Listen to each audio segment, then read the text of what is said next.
magbubukas po tayo ng panibagong proyekto dito sa Florida, Bulacan. Ano po yung mga tropa. Tapos si Bayaw, meron din tayong gagawin kay Doc Will. Yun o, si AJ, tsaka si Tigboy. Si Tigboy, shout out kay Tigboy. So, mga plywood po yan. Pabili ka pala ng ano, Jay? Solignum, no?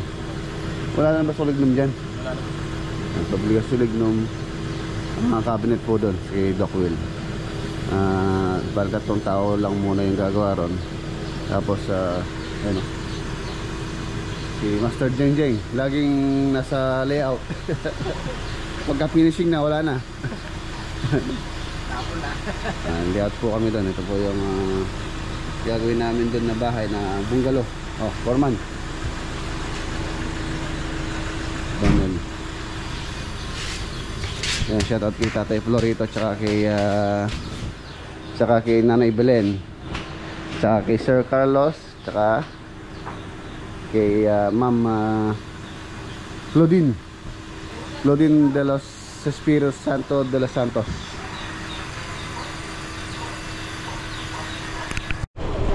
Let's go, si Proxy nga gamitin natin. Yeah.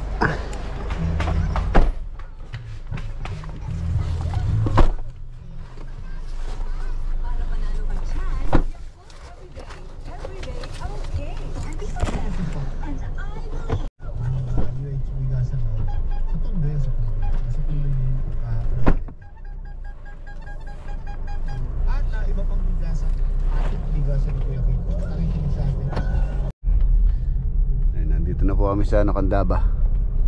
Dito kami bumili ng ano ni Poy Poy eh. Suso. Dito marami nag-ibebenta isda. Tingin tayo. Pangulam.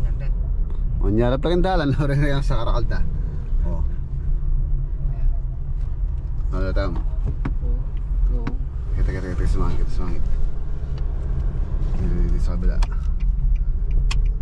Common. Pero hindi masarap yun. Perang tayo kaya ano.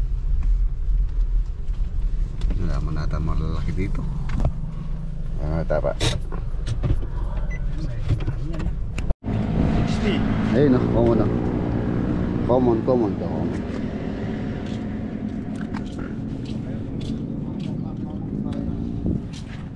May wala pong screen din eh.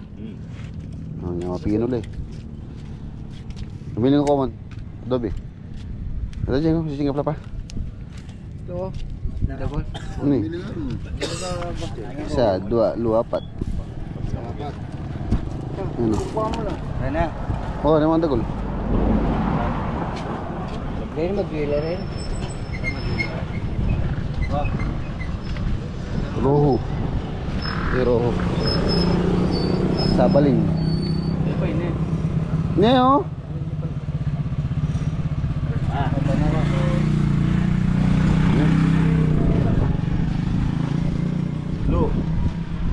Alanganin lang, kaya tapang doon magaspag. Ayaw mo na ito magaspag dyan. Gangang pinaksiyula ka rin din.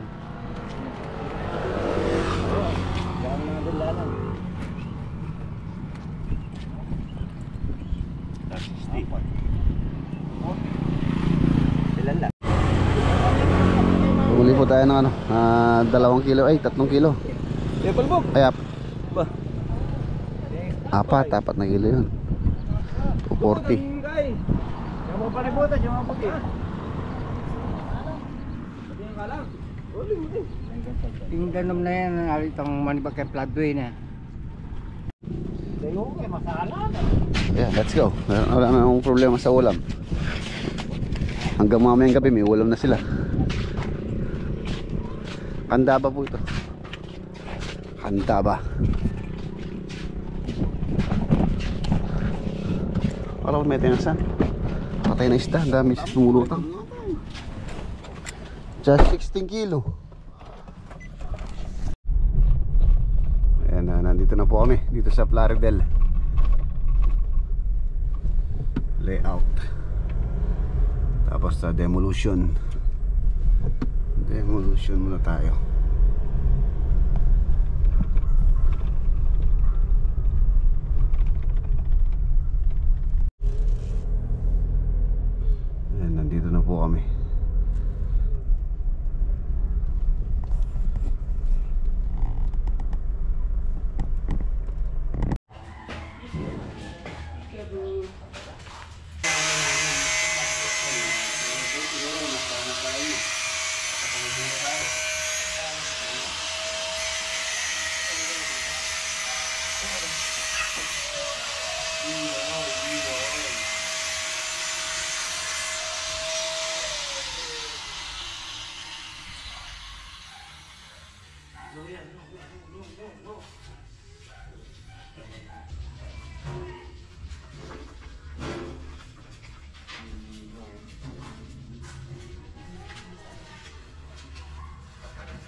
Ayan na, mga boss, okay na. So, nagpirmahan na rin po ng kontrata. Ayan na. Start na tayo. Tapos mamaya-maya, titingin po tayo ng materyales dito sa malapit sa area. Siyempre, yung maganda kung makaano tayo ng hardware na malaki para mas makamura tayo sa materyales. Dito sa area pala wala tayong medyo limited po yung stockpile. So magiging na dito for sure lang maliit na truck lang elf lang yung ating order ng materials dito, tulad ng graba, buhangin, gawa ng wala po tayong maluwang-luwang na iimbakan or stockpile. Mas maganda po sana sa isang proyekto yung meron tayong iimbakan ng mga materials para makamura din tayo. Mas mura po kasi pagka dump truck yung in-order nating buhangin tsaka graba. So ngayon medyo tayo hindi tayo makakamura sa sa buhangin tsaka graba, semento, hollow blocks, paunti-unti lang kaya kailangan nating umanap ng medyo murang materials dito sa Plaridel, Bulacan po ito.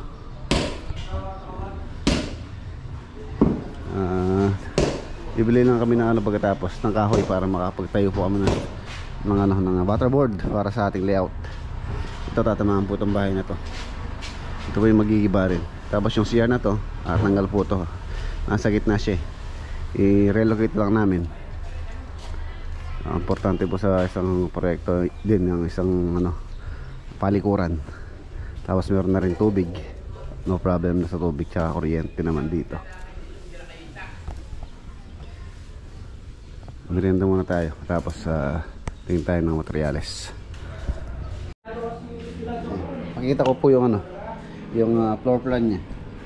Meron siyang living area, master bedroom with a walk-in closet. Tapos meron siyang private na toilet and bath. Tapos dito dining, kitchen. Tapos meron siyang vanity. Parang yung ginawa namin sa hanggat. Parang ganito yung design. Vanity dito sa labas. Tapos yung toilet and bath. Tapos dalawang bedroom, lanay. Ayan. Dito maglalagay kami ng dirty kitchen. Tapos meron siya maliit na CR doon, powder room, porch. Total floor area yata nito nasa 134 square meter. Kasama na po yung yung kanyang porch area at ang lamay niya sa likod.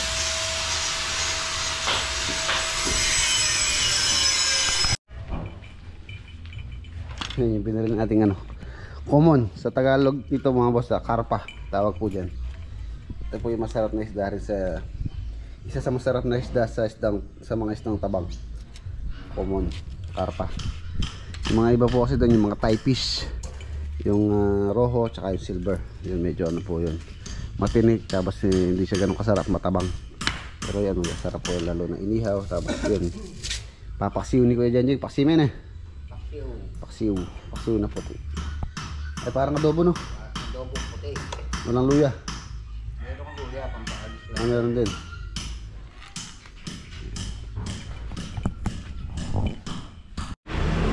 Ayan, let's go. Order muna tayo ng materials na gagamit natin pang layout.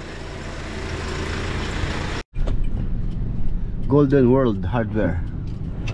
Tingin tayo dito. Ayan, bumili lang muna ako ng kahoy dito tsaka pinolik. Medyo mura din naman po dito. Yung mga bakal makakanvas pa tayo ng medyo mura.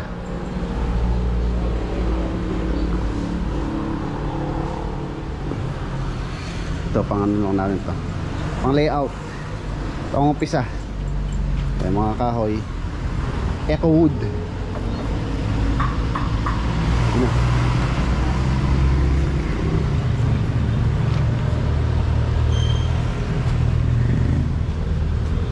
Kasi bababa mo, tapos mo muna sa'yo. Alam mo na sila, lima mo. Alam na sila, lima mo. Ilan na?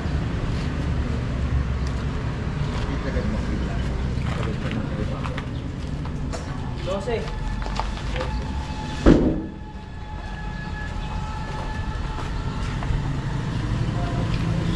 4, 5, 6, 7, 8, 9, 10, 11, 12.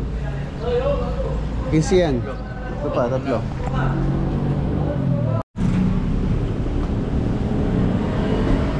Okay na, okay na. Tali na lang, pengaw tali.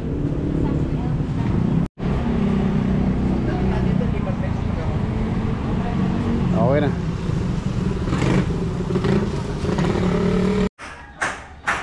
Ayun, ang kagandahan po nito, hindi na tayo magtatayo ng butterboard dito sa magkabila tsaka dyan. Ang setback kasi nito, alas ay na 1.5 yun po yung kanyang pinaka main house. Ayan.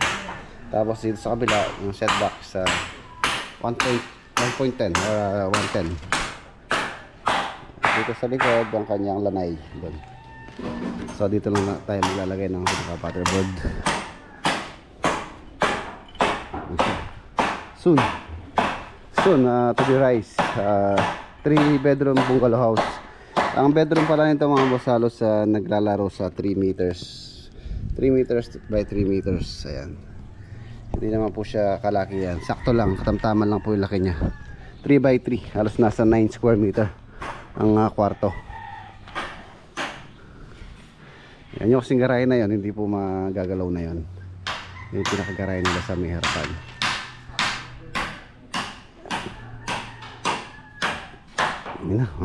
Amoy na yung ano. Or may dulok na la. Nasunog na yung niniyaw nyo. Uy.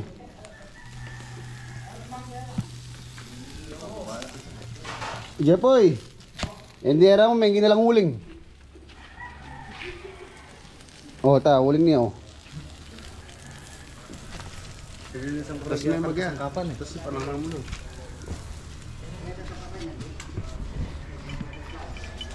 Sunog na.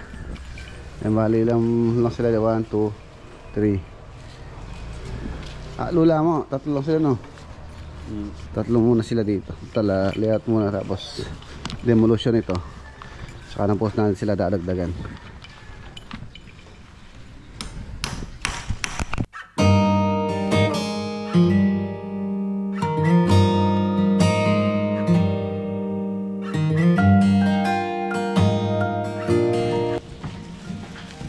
Yun oh, luto na. Luto na yung fresh from Candaba Lake, Candaba River. Kaya muna po tayo. Hanggang alas 2 na rin. Yun natin. Mamaya magkaan na tayo. Tilin niya ng mga grid line. Kaon na kaon.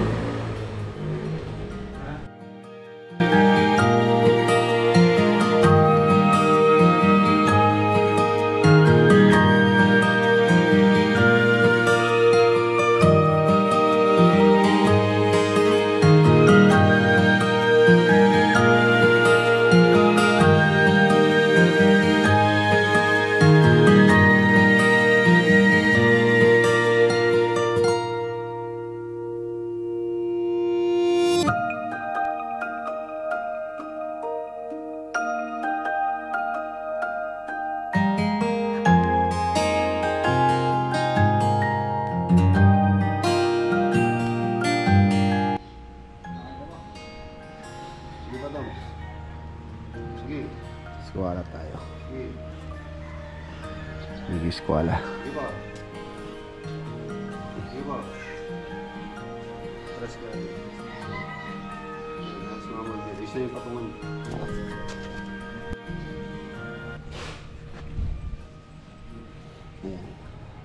Ayan na po yung pinaka-squareness niya. Bale isang kanto lang yung kukuhain natin. So sukat-sukat na lang tayo dun. Ang corner na yan, eskwalado dapat. Yan po nakasalalay yung squareness ng bahay. Lahat po kasi susunod na dyan sa linya na yan, sa isang kanto na to. So the rest, sukat-sukat na lang tayo. Dito na tayo magbabase dito sa pinaka-eskwala ng ganito. Yun, baka huli na namin gigibayin yan dahil lulusot na lang natin yung linya, tapos unahin natin itayo yung mga column, mga poste. So yun na siya. Sukat-sukat na lang sila. Ito na yung pinaka-setback niya rito mga boss. Ayan. Kabilaan po yan, may setback siya. Hindi siya nakadikit na dikit sa padera. Ano siyang siyempre pagka nakadikit tayo, hindi na tayo pwede maglagay ng pintana dito sa wall na to pagka dikit na po yung or naka-firewall na kumbaga. So ito may setback doon yung lanay doon sa kabila. Ito yung pinaka hangganan ng bahay, tapos meron pa dyan porch halos hanggang doon. So ito matatapyas to, itong bubong na to, itong bubong ng garahe. Tapos aangat pa yung bahay para ito po yung pinaka rough elevation nya, elevation nung bahay. So mataas po siya sa kalsada, mataas na yung garahe na yon, tapos mataas, lalong mataas pa tong bahay.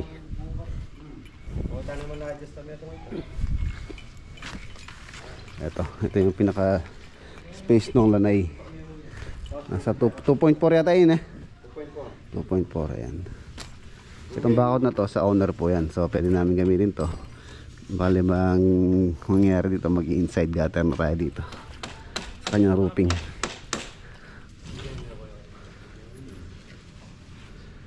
Halos yung sakop po ng pinakabahay niya halos nasa 130 square meter, may get 3 bedroom.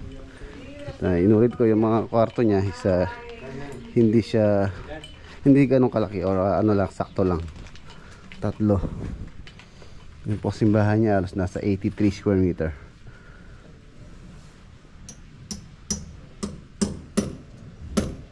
Mas meron siyang CR doon sa sulok na yun.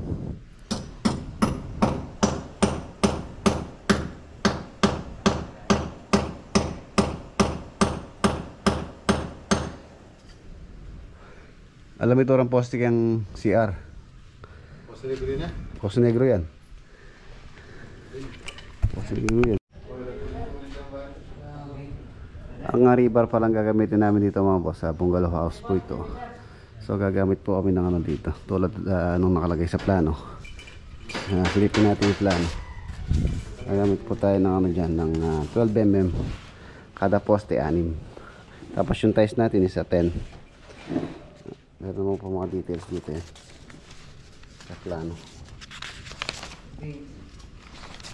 Mga pintuan, meron na rin mga details yan, yung mga bintana, door yan, 2.4 ang height nila. Main door 1 meter by 2.4. Nasaan na yung ating sa ating details. Ayan.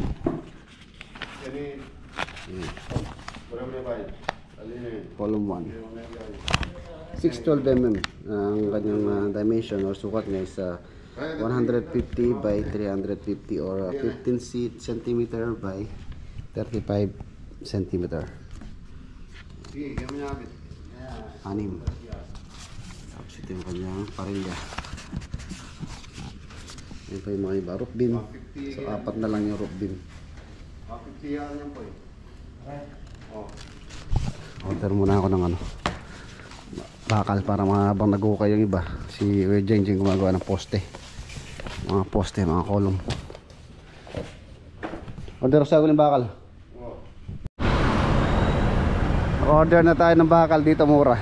Halos nakamura ako ng ano doon sa pinagtanungan natin kanina or yung binilhan natin. Ang bakal po nila doon nasa 135 daw per piece nung kanilang 10 mm. Tapos yung 12 mm nila 190. So dito binigay lang nila ng 128 yung 10. Tapos yung 12 180. Biruin nyo 10 piso isa. Ang laki ng ano natin, namura natin kung di tayo nagharap ng mas mura. 135 tapos 128. Tapos yung 190 naging 180. So yung pumili kong bakal halos ano po yun, nasa 200 pieces. Ayan, ito yung ating sales invoice. 200 pieces 12mm 36K, tapos 200 pieces sa 10mm 25.6, tapos GI wire or tie wire, dalawang roll 2.5, at saka buhang. So yun, tara, balik na tayo sa site. Tingnan natin kung natapos na po yung layout. Pag natapos na yun, baka hindi na tayo magtagal. Tingnan ko po kung makakadaan ako kay Doc Will, dahil hinatid po yung mga gumagawa ngayon doon, yung mga cabinet na pinapagawa ni Doc. May dala na rin silang materials kanina.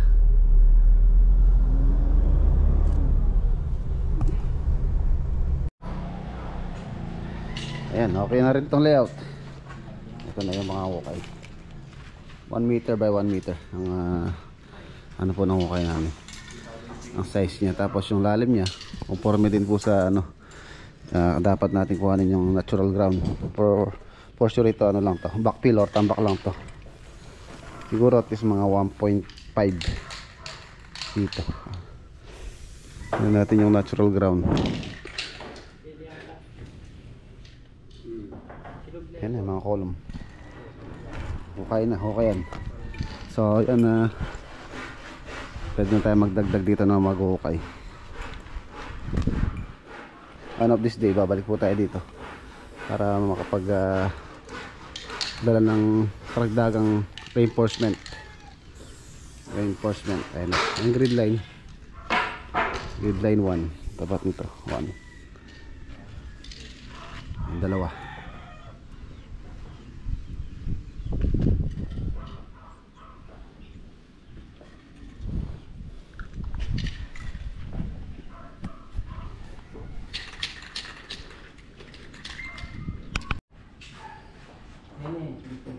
So ayan mga boss, okay na.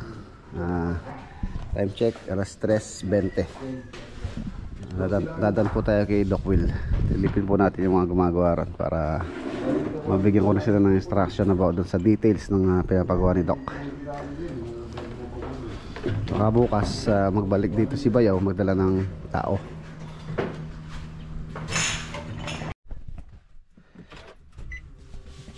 Let's go.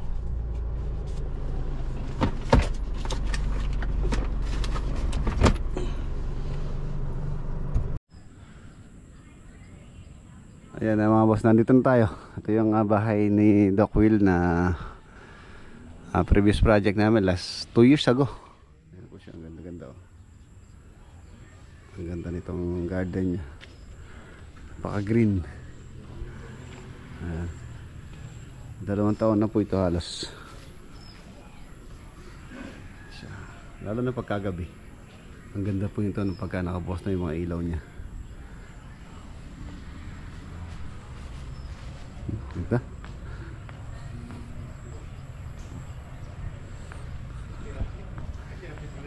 Gray and white na combination niya. Ayan si Doc. Garahe niya, 3 coat, sakyan kasya.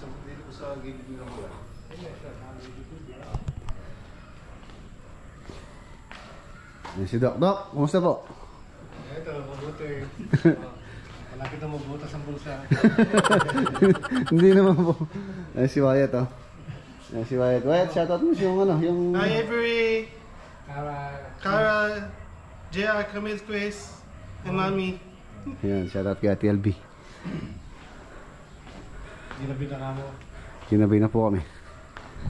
Ito yung plywood na deliver natin kanina. Puto ang basa pa rin. Then tapos may ginagawa silang kapitan sa loob. Hindi na tayo papasok, pagkatapos na lang doon natin ipakita. Natapos na po na, Doc. Ingat kayo. Yun, Doc. Salamat po. See you tomorrow. Okay. Okay. Hindi tayo. Pare, yung bala ka na. Eh mga boss, nandito na po kami. Ginabi na kami. Alas 7:20 na. So dito ko natatapusin yung ating vlog for today. Kita po tayo bukas sa next upload. Paalam po. God bless. Ingat.